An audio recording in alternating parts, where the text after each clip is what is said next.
I went to Carysford Convent. I went to school in Ravenswell, national school, and was run by the Irish Sisters of Charity. I went there till 1977, and then I went to secondary school to Loreto until 1982. I went to St. Bridget's National Girls' School. It was very Catholic. Every morning we had to say like the Lord's Prayer, like bless ourselves. She'd come in the morning. She was a big nun, and she'd say, "Open your English book at such and such a page, and read that chapter down." And then she'd give you a couple of minutes. Close your books, now write the chapter. Anyway, this particular day, whatever I was doing, my spelling wasn't up to the mark. She tore the page out of my book and gave it to me to bring home, which I did. And my mother looked at it. And she came up to school the next morning with me. And I went into the class. And poor Sister Constance went out to talk to my mother. And then the door opened and she said, "Come out here, Miss Murphy." And out I goes. And she asked me to spell a couple of words, and I spelled them correctly. And she got her fist and she pushed in between my lungs and the back and pushed me back into the room. I always remembered that. For years it never left me. And my mother one time, as I was an adult, said about she remembered that day. And I said to her, I said, "But you stood there and let her thump me." I said that you were as much as fault as she was.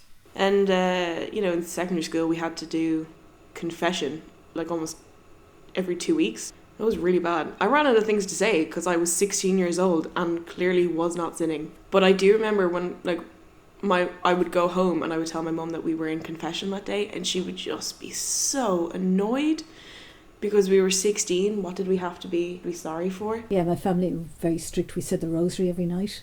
Knelt down to say the rosary. Mind you, I used to be in front of the bookcase. I used to be reading the titles of the books.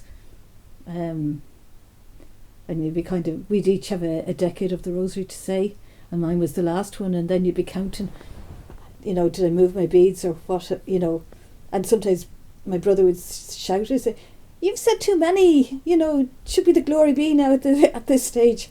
Not, we weren't really, we knelt down every evening to say the rosary, which I think was a bit unusual. Another day we were at a meeting and she put it forward as in front of the class. And I can't remember what we did. We were laughing anyway, which was a sin anyway at that time. If you were laughing, you were committing sin. And she had us all in front of the classes. And we were about 10. And she said, pointed at the four of us, "You four," she says, "will never achieve anything in this life. You'll just be on the streets." So we didn't understand what she meant, we'd be on the streets. And it was only years after the penny dropped.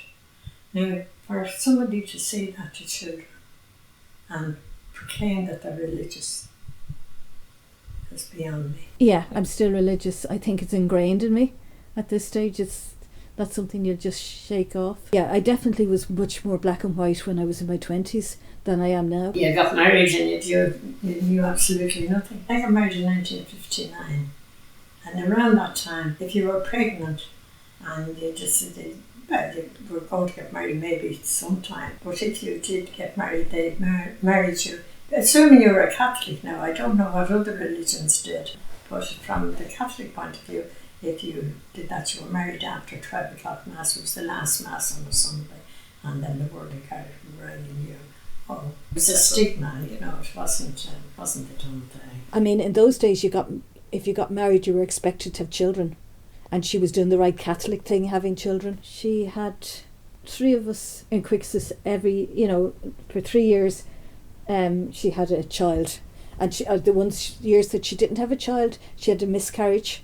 She wouldn't have been told the facts of life. I don't actually think I made a proper connection until maybe 14 or 15. When you know something but you don't really understand it. I knew periods meant like fertility and kind of growing up and being able to have babies, but I didn't realize that's where like babies would then come from. It took a while for me to kind of make that jump. It was like this massive secret. Like when I was 10, my friends were all talking about how, like giggling about how they had the talk. And I remember it so clearly. I was sitting in McDonald's in Stillorgan and I had my 3 friends around me, my only 3 friends. And they just kept giggling to each other about like, oh my God, I'm so grown up, I've had the talk. And I was like, what's the talk? And they were like, oh, you should ask your mum. It was a really common theme for my friends. Go to your mum. So I went home and I was like, here mum, people keep talking about the talk. What is it? She handed me a book narrated by a parrot and a bee. Yeah, Birds and the Bees. Yeah, they narrated a book. And then she was like, keep this safe because your brother and your sister can't know about it yet. Even though I was like, how old was I? Maybe 11, 10. I think I was 10. My sister was 9. My brother was 8, like, or 7 or something. Like, they weren't that far behind me. And she was like, you can never let this out of your sight. Never take it out of your room. Always read it in your room if you're ever going to read it. I was really, like, stressed about it. And then, like, 4 years later, it went missing. And I was still stressed about it because my mum had made it such a clear point. And I went to her and I was like, Mom, you know that sex book you gave me? It's missing. And she was like, all right. I knew about periods because I had an older sister and things like that, but I didn't know the full story, and I thought I did. And it was only as time went on that I found out I didn't. When my mum got married, she had to give up work. And the very first thing my dad said to me when I told him I was getting married is, when are you giving up work? He'd forgotten that the marriage ban was gone. My granny went to college, got an education, was a doctor. But as soon as she was married, was nothing more than a housewife. So my mum made very sure that she instilled in both me and my sister that we needed our own independent income. So if we were ever in a situation where we needed to get out, we could, because we didn't have to rely on someone else. And I had a friend and she went to confession one time and they'd ask you how many children you had. And Father Moroni said to me one day, how many children? And I said, I had 2. And he said to me, but you know what you got married for? You got married to have children. And I said back to him, I said, one's enough, two's too many. And I said, because he wasn't too happy with that. The shame is still there. Like when I was 18, I was in a relationship with a guy that I wanted to have sex with, right? We'd been dating like 7 months. So it wasn't like I'd met him one day and the next day I was like, we'd been dating 7 months, and I kind of got to that point where I was like, I'm actually ready to take that step with you. And I was doing the right thing. I was like, Mom, I want to go on contraception. And my mum was like, don't talk to me about that. It's fine. Make your own appointment. So I did, made my own appointment, went to the GP, got this old hag of a woman who preached about how all her friends were 18 when they had sex and they deeply regretted it because Jesus hated them afterwards. Like my GP said that to me. And I left without contraception because I felt so ashamed for wanting to protect myself.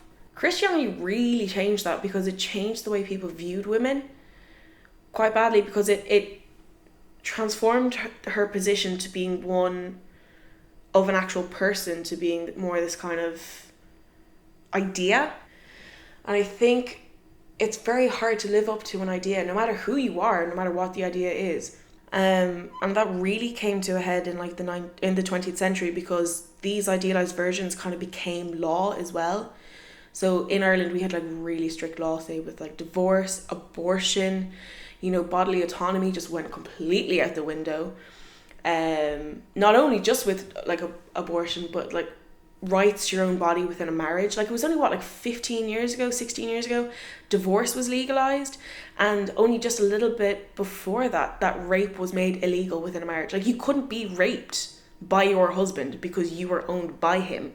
You couldn't succumb to any urges, not even just sexual, but like physical, emotional, like you hear about all these people, if a woman cries, she's overreacting.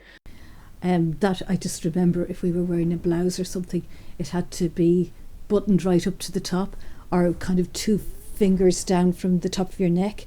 And I mean, it's just the way she was brought up, and she was bringing us up that way. We were always kind of taught that